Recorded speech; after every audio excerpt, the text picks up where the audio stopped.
আসসালামু আলাইকুম ওরহমতুল্লাহ।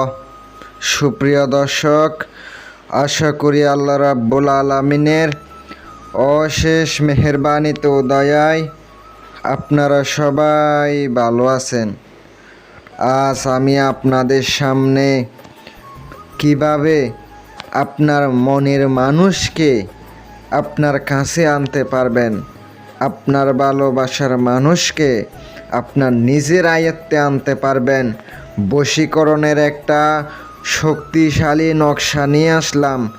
এই কাজ করার সঙ্গে সঙ্গে দেখবেন আপনার মনের মানুষের উপরে এমনভাবে এটা ধরবে, সে ওখান থেকে আর ছুটতে পারবে না, বশ হয়ে থাকবে। কিন্তু এমন একটি শক্তিশালী কাজ নিয়ে আপনাদের সামনে আসলাম। যাদের আজকের এই বিদ্যা ভালো লাগবে তারা মন থেকে কাজ করবেন, মন প্রাণ দিয়ে কাজ করবেন, ইনশাল্লাহ কাজ হইব। কাজ কারকে আপনি দেখতে পাবেন ইনশাল্লাহ। নকশাটি যেটা দেখতে পাচ্ছেন, অমাবস্যা অথবা পূর্ণিমায়, শনি অথবা মঙ্গলবার রাত্রেবেলা এই নকশাটি কাফনের কাপড়ের উপরে 3টা নকশা লিখিত হবে। একটা সাদা কাগজে লিখবেন আর 3টা কাফনের কাপড়ে লিখবেন। আপনি যে কোনো কালি দিয়া লিখতে পারেন, কোনো সমস্যা হবে না। নকশা আপনার লিখার পরে নকশার নিচে একটা লাইন দেখতে পাচ্ছেন, ওখানে কিন্তু আরবিতে নাম লিখতে হবে। দুজনের নাম, দুজনের মায়ের নাম লিখিত হবে নকশার নিচে। অবশ্য আরবিতে লিখতে হবে।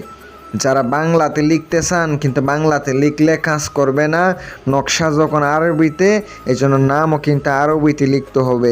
এটা শক্তিশালী একটি নকশা। নকশা লিখার পরে, লিখার আগে অবশ্যই আগরবাতি মোমবাতি জ্বালায়া নেবেন। আর আপনি নকশা লিখার পরে আগরবাতি ধরবেন সামনে, গোলমরিচ জ্বালিয়ে নকশাগুলা ধোঁয়া দিয়ে নেবেন, আপনি সুগন্ধি করে নেবেন।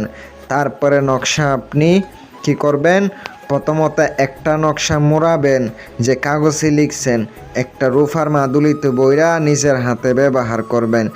একটি ওই 3টি কাফনের কাপড়ে লিখছেন, অবশ্যই সাবধানে লিখতে হবে। আপনি শনিবার অথবা মঙ্গলবারে লিখবেন। এই কাফনের কাপড়টা হইতে হবে যেটা একবারে মরা মানুষের শরীরে থেকে আনা হয়, ওই কাপড়টা আপনার লাগবে।